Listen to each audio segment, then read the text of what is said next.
think so? Do we need a moment for cameras? Okay. We'll kill time for a moment as we prepare the cameras. How are you doing today? Good. I'm sorry about the subtitle. This film was actually this is the local version. This is not the international version. So I'm sorry about the subtitle, but most of our audience are Filipinos, so I hope you understand. I think we're able also to understand a bit through just context as well for much of it, so I think it works out okay. How we look on them cameras there.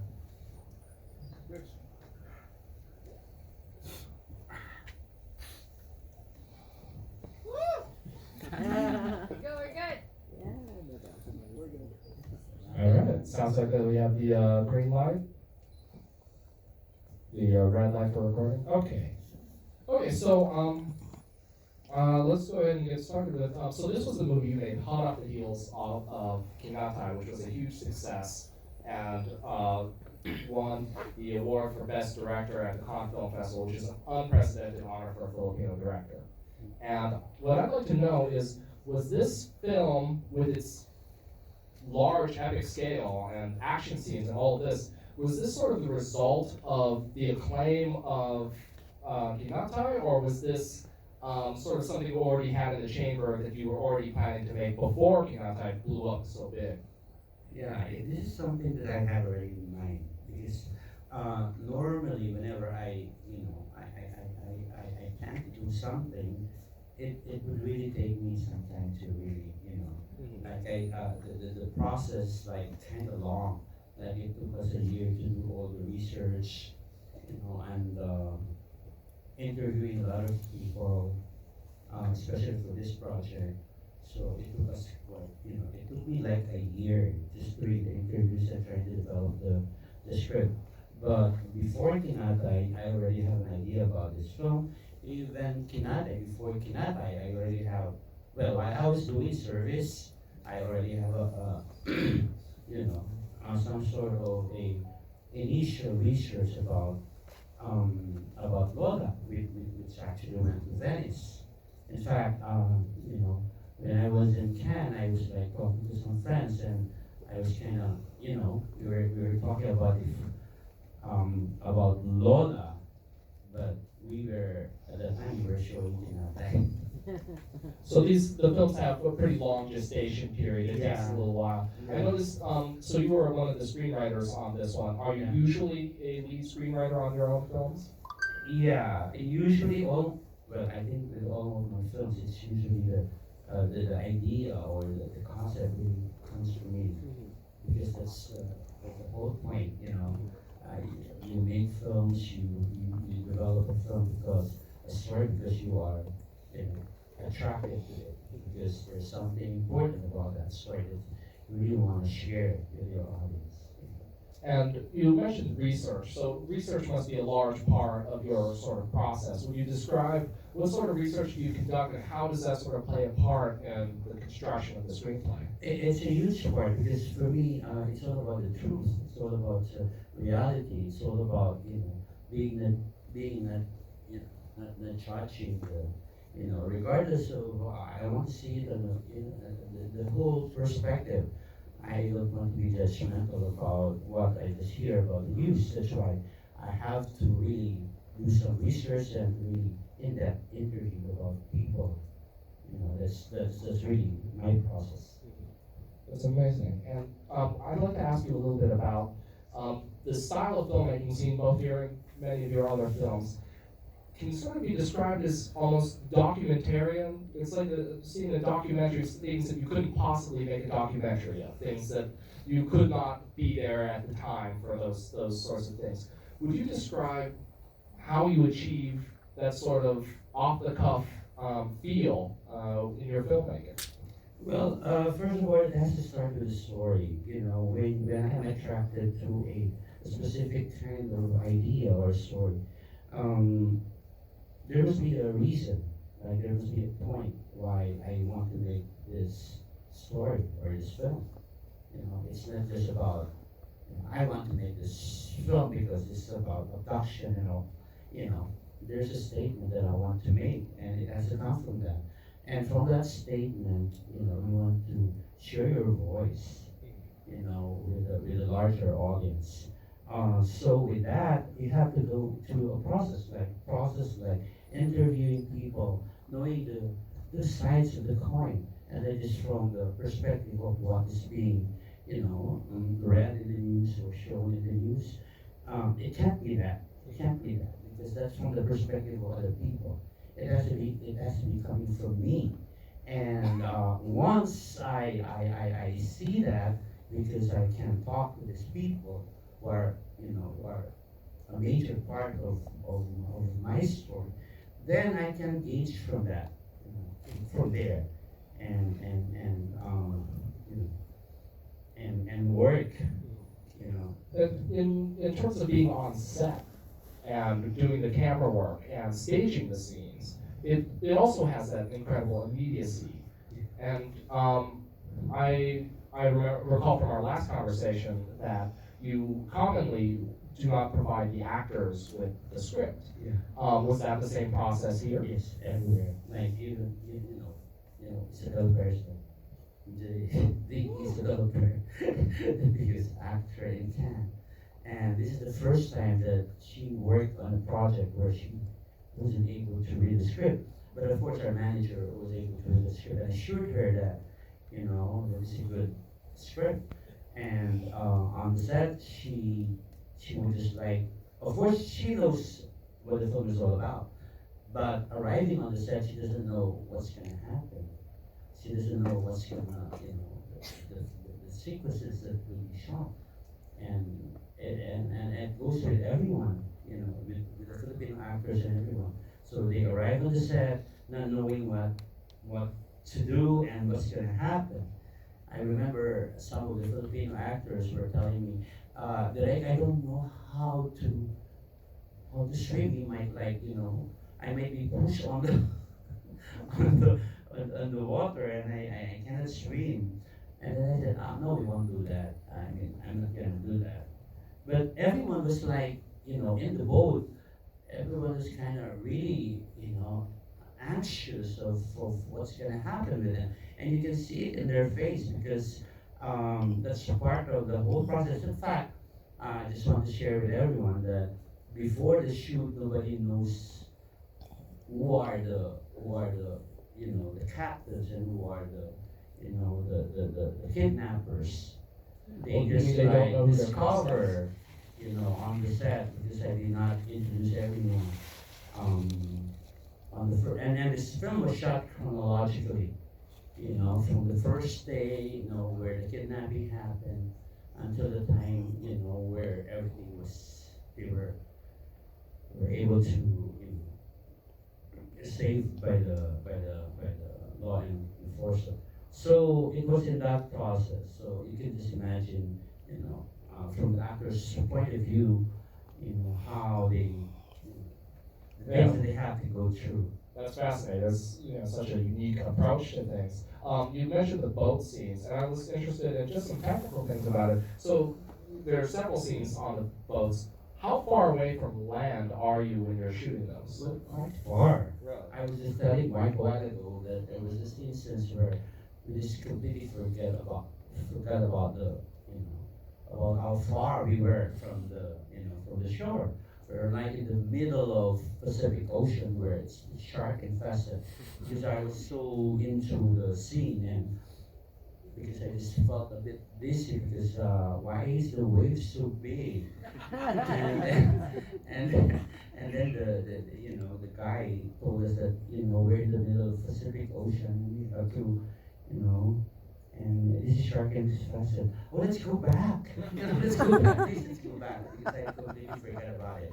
We're filming some scenes in the boat. So yeah. Shooting on the water is notoriously difficult. It is. Well, you were able to maintain basically the same sort of way of working while on the water. Yes, in fact, it wasn't easy for me. It wasn't easy for me as a director. I did come several times, in the middle of the ocean because it was difficult. And especially for most of the actors, it was their first time to be like in the middle of everything, and it was difficult. It was difficult, and that's what exactly what I want to capture. You know, the anxiety in their face. Those are real. You know. I think that makes perfect sense that the visceral feel of these scenes, that's what you're evoking by using these sorts of methods.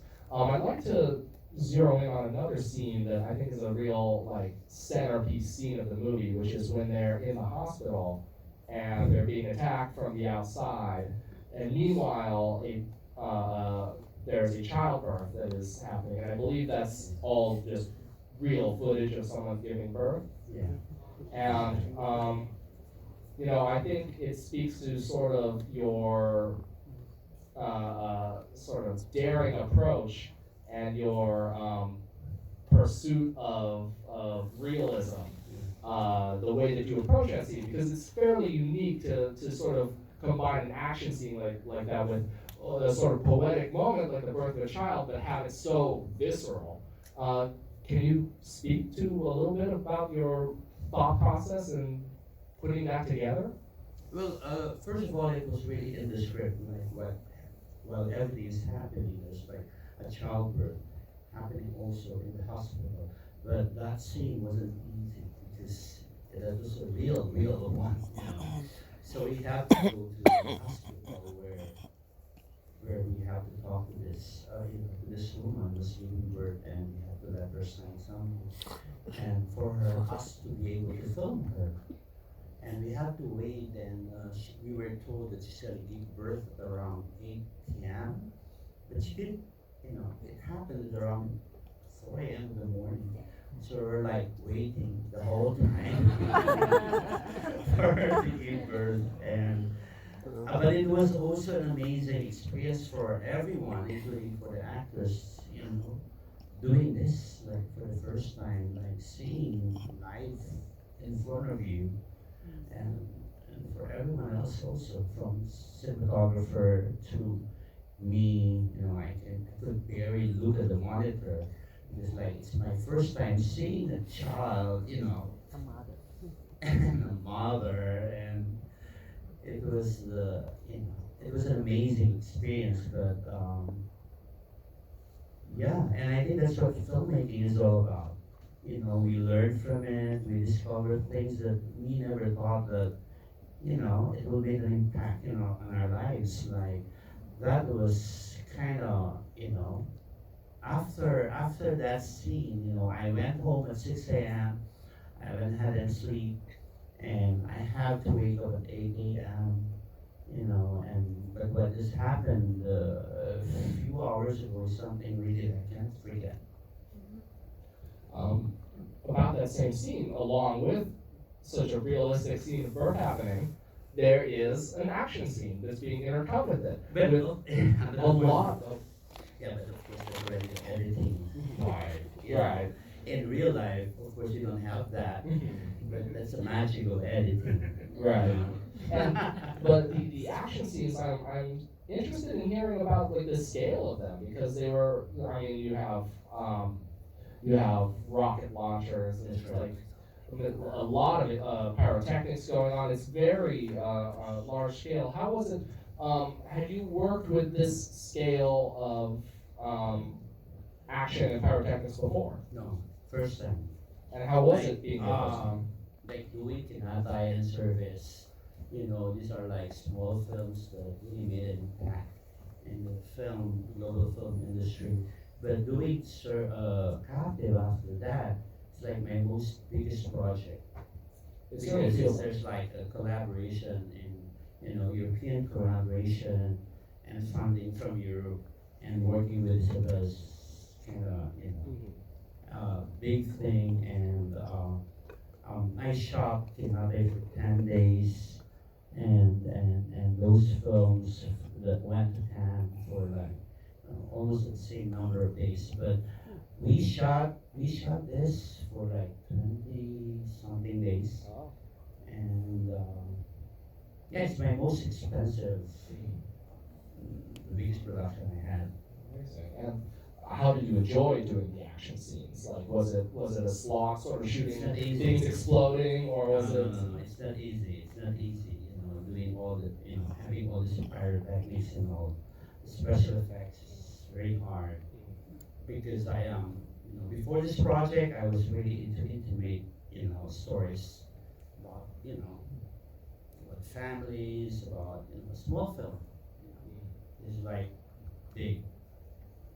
Right, and um, I'd like to ask, when you're doing sort of the drama scenes, do you do multiple cameras, or is it usually? Well, during the time, because we can only afford like one camera, I only have like one camera. But after that, I have like multiple camera. I have like 2 to 3 cameras In your recent films. in my recent films. Yes. Now, is this one shot on film or on digital? Digital already, because I remember this is 2012. So this is the start. This is the start of that transition from, 35 millimeter to, So I think I remember that this is the start at the time because this film premiered in Berlin. We were in competition in Berlin, and it was like, it was so different from all the films that I did before. Yeah, and we did like, I had like a high-hand camera. So proud that finally I had this camera. Right, and when you're doing audio on the set, do you usually use the on-set audio? Because it felt like quite often it was. Very much so. Okay. Yeah, I am really into live. You try to avoid any post of it. Yeah.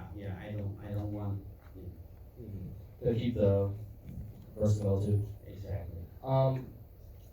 Music, your approach to music, it's sort of almost like an element of sound design, I noticed. It's sort of abstracted. And yeah, I want the music to be like part of the whole scenario. It's not like you put the music just to enhance the scene. The music is there because it's diegetic and it's part of the whole, the scene to really enhance the emotion, but not necessarily putting it there to manipulate the emotion. Now, for performances, as you said, you guys were filming sort of chronologically. Yes. So by the time they're about to get rescued and they're at their most tired and bleary-eyed, that's basically how they were really feeling. Exactly. It's not easy to shoot chronological, and all the filmmakers here would, they would agree that, that doesn't happen because it's very expensive. But we just have to do it because I just have to do it because, like what I said a while ago, the kidnappers and the captors were not introduced beforehand. Because we shot chronologically, they just saw each other on the spot, on the first scene where you're part of this film. You can't have, the actors are, they were like, oh, this is real. He's an actor, but they have to, they just have to act. They just have to. So I think also for the actors, it was really an amazing experience for all of them to, seeing their co-actors performing, but at the same time, doing their stuff. So yeah, and everybody really enjoyed the process. Yeah. Yeah, I was wondering, how did Isabel Huppert feel about it, beginning, and how did she feel about it at the end? At the beginning, of course, Isabel, her, she's a diva. The entire population of fans are telling me, are you sure we're gonna do? And I said, yeah. And, all the things that she sent us before going to the Philippines are incredible. But the first 2 days after seeing all the Filipino actors, she's just like, I don't need this.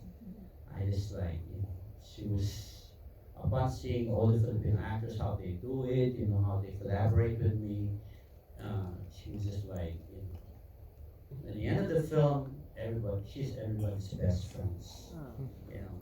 And I don't know if you're familiar about this